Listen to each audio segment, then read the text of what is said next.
आप इन लोगों का इतिहास उठा के देख लीजिए, चाहे स्वघोषित वर्षा गाड़ी की बात कीजिए, चाहे केंद्रीय सरना समिति के अध्यक्ष फूलचंद तिर्की की बात कीजिए, ये लोगों का नाम प्रखरता से जमीन दलाली में आया ही आया है।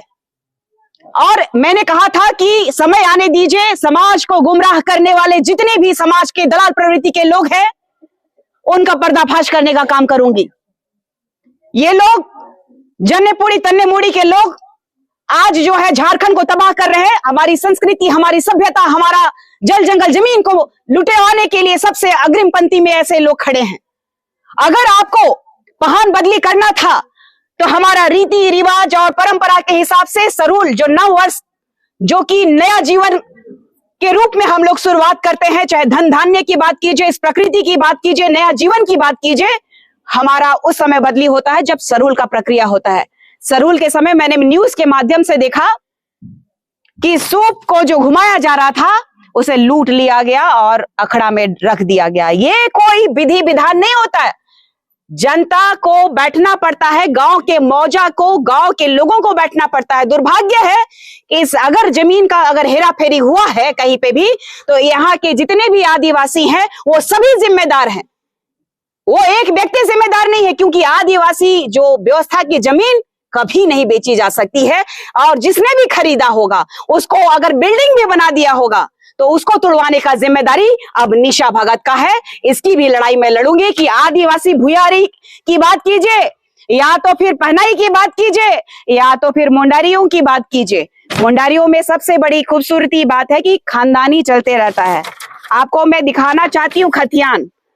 इस खतियान में भी लिखा हुआ है कि आप किसी भी तरह से इस जमीन को किसी को हस्तांतरित भी नहीं कर सकते हैं। तो फिर आप बताइए कि जमीन का खरीद बिक्री का मामला कैसे आया। आज मुझे यहां आने से पहले जिस तरीके से झंडा प्रकरण में मुझे अजय तिर्की जैसे जमीन दलाल के लोगों के द्वारा जो फोन करके धमकाया गया था, ऐसे ही आज मुझे एक मुस्लिम समुदाय के कट्टमकुल्ली से एक जमीन दलाल फोन करता है और कहता है कि इस जमीन में आप ना पड़े, हम दिल्ली में हैं, हम आके बात करते हैं, हमारे रिश्तेदार हैं। हम बोले आदिवासी आपका रिश्तेदार हो गया महान, एक मौजा से दूसरे मौजे की बात। ये दुर्भाग्य है हमारे झारखंड राज्य का कि हमारी जमीनों को लगातार गैर आदिवासी लोग लूटने का, खसोट करने का काम बेहतरीन कर रहे हैं। और जिन्होंने भी स्वशासन की जमीन पे घर बनाया है उनको मैं चेताना चाहती हूँ कि स्वतः घर को तोड़ करके दूसरी जगह घर बनाइए।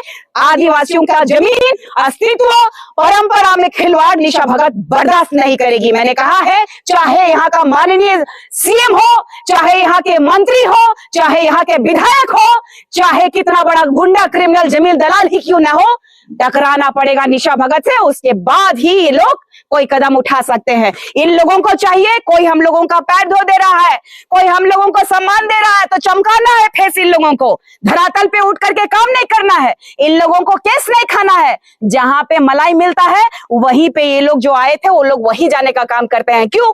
उनके घर भी गया था ये लोग। वर्षा गाड़ी जो स्वघोषित ग्राम सभा की अध्यक्ष है, पहान राजा ने उनको सुबह ही नोटिस घर जाके दिया। उन्होंने कहा कि हमको सिक्योरिटी प्रोवाइड करोगे तो हम आएंगे। ये कौन सा तुक बन गया कि समाज में जाने के लिए सिक्योरिटी की आवश्यकता है? अगर आपका मुद्दा था कि यहाँ गलत हुआ है, जमीन की बिक्री हुई है, तो उनको निशा भगत से टकराने के लिए आना चाहिए था। अगर किसी भी लोगों को, यहाँ के गांव के किसी भी व्यक्ति को अगर वो धमकाएंगे, मुझे मिला है, सूचना मिला है कि वो गांव के लोगों को, जो लोग विरोध कर रहे थे उसका, कि सरूल के दिन जिस तरीके से हम लोगों की गवाह देवती का अपमान किया गया जमीन दलालों के माध्यम से, जमीन दलालों के संपर्क में आने वाले आदिवासी जो करके वाकई हमारे समाज को गर्त में लेके जा रहे हैं, उनको मैं चेताना चाहती हूं कि अगर एक भी हमारे लोगों को, जो गरीब गुरबा आदिवासी इस देश के मूल निवासियों को अगर धमकाने का कोशिश किया तो मैं घर में घुस के सेंधरा करूंगी। ये मेरा आदिवासी प्रण है कि आदिवासी का अस्मिता, आदिवासी की जमीन, आदिवासी की परंपरा में जो भी प्रहार करेगा उनको पुनः चेतावनी देती हूं मैं कि सावधान, खबरदार। इनके लिए निशा भगत नाम की जहर की पुड़िया पूरे झारखंड में घूम रही है, ना कि रांची, ना कि गुमला, ना कि सिमडेगा, ना कि खूंटी, ना कि जमशेदपुर। पूरा झारखंड जो है 5th शेड्यूल के तहत आने वाला झारखंड राज्य है और पेशा अधिनियम कानून जो है लागू हो चुका है। कोई भी व्यक्ति बिना ग्राम सभा का ना ही यहाँ की संस्कृति परंपरा को छेड़ सकता है, ना ही यहाँ की जमीनों को छेड़ सकता है। इतना ही कहना चाहूंगी और सबको मैं पुनः कहना चाहूंगी कि आदिवासी जमीन कभी नहीं बिक्री हो सकती है गैर आदिवासियों को। तो हमारा स्वशासन का जमीन को भी इन प्रकार जमीन दलाल लोग एक मौजा जो करके यहाँ बीठा मौजा है और हम जा करके दिल्ली से लेके आएंगे या फिर दूसरे जगह से लेके आएंगे। सबका अपना अपना मौजा होता है, अपना अपना सीमा होता है, सीमांकन होता है, गवाह देवती होता है। तो समझने की आवश्यकता है। इतना करके अपने समाज के जितने भी लोग जो है चुप्पी साधे हुए हैं उनको मैं तमाम लोगों को कहना चाहती हूँ, अब समय है, उठिए जागिए, नहीं तो ये अंतिम समय है। यहाँ पर जमीन दलाल, यहाँ पर जो भू माफिया, जो यहाँ संस्कृति परंपरा को ईसा और मूसा वाले लोग लगातार हमारे में प्रहार कर रहे हैं। आज कैसे एक मुसलमान आदमी हमको फोन करके कह दिया कि आप इसमें मत पड़िए और इनको लज्जा भी नहीं आई। मैं उस खान साहब को कहना चाहती हूँ और कहा भी मैंने कि जमीन दलाली करना है तो आदिवासियों की जमीन की दलाली मत कीजिए, नहीं तो आप जमीन दलाली करने लायक नहीं रह जाएंगे। इतना ही कह के अपने शब्दों को मैं विराम देना चाहती हूँ तमाम लोगों को। हाँ बिल्कुल, सवाल कीजिए। गाड़ी जी ने आरोप लगाया है वो गोली से मारने की धमकी दी गई है, कहाँ तक सच्चाई है ये?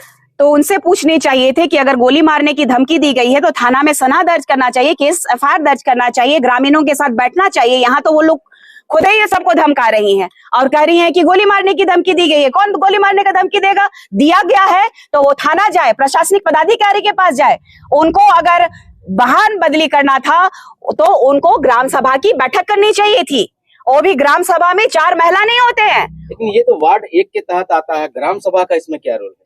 देखिए, वार्ड की बात अलग होती है, लेकिन आपको समझना होगा कि ये जो झारखंड राज्य 5th शेड्यूल के तहत आने वाला झारखंड राज्य है, यहाँ पर हमारे हर गांव में पहान होते हैं। यहाँ वार्ड हो, चाहे फिर ग्रामीण क्षेत्र हो, चाहे नगर पालिका हो, चाहे पंचायती सिस्टम प्रणाली हो, सभी जगह हमारे पहान राजा होते हैं। चाहे वो आप जाहिर थान वालों की बात कीजिए, संथाल परगना की बात कीजिए या तो फिर मुंडारियों की बात कीजिए, चाहे उराव सभ्यता की बात कीजिए, सभी का अपना अपना मौजा में पहान होते हैं। अगर ये मसला है कि आपको कोई गोली मारने वाला तो जाइए थाना, आप जमीन का काम करती हैं, मुझे पता है। अगर प्रमाण देने की आवश्यकता पड़ेगी तो मैं वो भी प्रमाण दे दूंगी। आए ना भाई, लड़े। आरोप तो आप पे भी लगेगा। अरे भाई, आप पे भी आरोप लगेगा कि भाई दूसरा गजनी को लेके भाग गया है, तो क्या करिएगा? आप भाग गए है क्या? प्रमाण देना पड़ता है, बिना प्रमाण का कुछ नहीं होता है। कल तक जिस केंद्रीय सरना समिति के अध्यक्ष हुआ करती थी, आज इसका खुलेआम इसीलिए तो जिसका स्वागत करने के लिए भी मैं ही पैसा दूं, जिसका परंपरा पर जो संस्कृति जो कि समाज में मैं एक नाम चिन्ह देने के लिए, जब मेरा नाम नहीं था क्या, जेल कैम्प ने मुझे निकाला था और इस कुर्मी समुदाय का जितना भी मंच रहा वहां निशा भगत का नाम प्रखरता से लिया गया। क्यों? लड़ने वाली रही। और आज मैंने वेट किया कि आज बता दीजिए कि केंद्रीय सरना समिति पंकराज बाबा कार्तिक उरांव जी के सपने को चूर चूर करने वाले इन लोगों को मैं आपके माध्यम से सवाल करना चाहती हूँ कि भाई चंद पैसों के लिए आप अपना समाज को बेच दीजिएगा? फूलचंद तिर्की बेच रहे हैं इसका मतलब? ऑफ कोर्स, आपके पास में ये पेपर है, आपको जांच करके आना चाहिए। आप एक आदिवासी समुदाय से आते हैं, फ्रिक्शन पैदा करने वाले लोग हैं ये लोग, जो करके मुझे कहीं ना कहीं लगता है कि गिरजा घर के संपर्क में है इसी वजह से, और जमीन दलालों के संपर्क में है इसी वजह से। जमीन की बात थी तो आपको कोर्ट कचहरी जाना था। जमीन की बात है, जमीन का मसला है, तो इसके लिए संविधान में प्रावधान है कि आपके पास न्यायिक प्रक्रिया के लिए माननीय हाई कोर्ट, माननीय सुप्रीम कोर्ट है। लेकिन पहान की जहां तक बात होती है, ये सामाजिक है। ये कोई भी जनता आकर के वोट देके चला जाएगा, वो नहीं मान्य होता है। हमारे यहाँ विधि विधान परंपरा रीति रिवाज होता है। हमारे लोगों को दबाया जा रहा है। ऐसे जमीन दलाल लोग, अभी सिक्योरिटी मांगी थी ना जी, कितना सिक्योरिटी लेके आए हम, जबकि उससे ज्यादा हमको जान का खतरा है। एक तरफ ईसा वाले लोग, एक तरफ मूसा वाले लोग, एक तरफ जमीन के दलाल लोग, हाँ, एक तरफ कुर्मी समुदाय के लोग कि भाई उनको आदिवासी बनने नहीं दूंगी। तो ये भाई दुर्भाग्य का विषय है कि केंद्रीय सरना समिति में मैंने जब तक रही, मैंने समाज के परिप्रेक्ष्य में ही काम किया। आप लोगों ने पूरा देखा है, ऐसा नहीं है कि किसी से छुपा हुआ है। इसीलिए छोड़ दी थी पार्टी क्या? खुलेगा, धीरे धीरे खुलेगा। और भी बवंडर मसला है। आज जिस तरीके से ये खुलासा हुआ है कि किसी भी तरह आदिवासी जमीन की बिक्री गैर आदिवासी को नहीं हो सकती है, उसी तरह स्वशासन की जमीन को भी कोई आदिवासी भी नहीं खरीद सकता है। तो यही बात है, यही समझने की आवश्यकता है कि अगर आपको बदली करना था तो गांव के लोगों को पहले बैठाना था, सरूल से पहले। सरूल के समय में बदली होता है और सरूल के बाद है तो दसवीं समझ लीजिए कि राजनीति। अगर किसी विशेष परिस्थिति में इनका मरना हो जाता, अगर मर जाता बच्चा या फिर कोई किसी तरह से ये असक्षम होते या तो फिर इच्छा नहीं होती तो वो सौंप देते, स्वतः सौंपते। लेकिन जब बदली होता है तब भी पूर्व पहान होते हैं और वर्तमान पहान होते हैं। तो पूछिए आप लोग कि वर्तमान पहान और पूर्व पहान क्या एक साथ है? किसने बदली किया? किसने इतना राइट दे दिया? बस गोड़ धोए लाया तो नहीं मन, माला पहने लाया तो नहीं मन। ये फूलचंद जैसे कीड़ा लोगों को समाज से हटाना होगा। जमीन दलाली करने वाली वर्षा गाड़ी जैसे लोगों को समाज से बहिष्कार करना होगा, तभी जाकर के समाज सुधर पाएगा। डर कब तक रहेगा? गरीब गुरुआ को डराना बहुत आसान होता है, जिसके पास खोने के लिए कुछ नहीं है। मतलब अब हमारे पास जमीन भी नहीं रहेगा, हमारा संस्कृति परंपरा नहीं रहेगा, तो खोने के लिए क्या है? तो आदिवासी समुदाय से मैं अपील करूंगी आपके माध्यम से, हमारे पास अब खोने के लिए कुछ भी नहीं है। लड़ाई लड़िए, नहीं तो ये जो बचा खुचा जमीन भी जमीन के दलाल लोग लेने का काम करेंगे। ये पहान राजा और यहाँ के लोगों से पूछेंगे तो ये बेहतर बता पाएंगे, क्योंकि जो जमीनें अगर बिक्री हुई है, मैंने कहा जो जमीनें बिक्री हुई है उस पे हम लोग एक्शन लेंगे और पूरा गांव के लोग एक्शन लेंगे कि कैसे यहाँ पे बिल्डिंग्स बन गए, कैसे लोग यहाँ पे सेंधमारी कर लिए।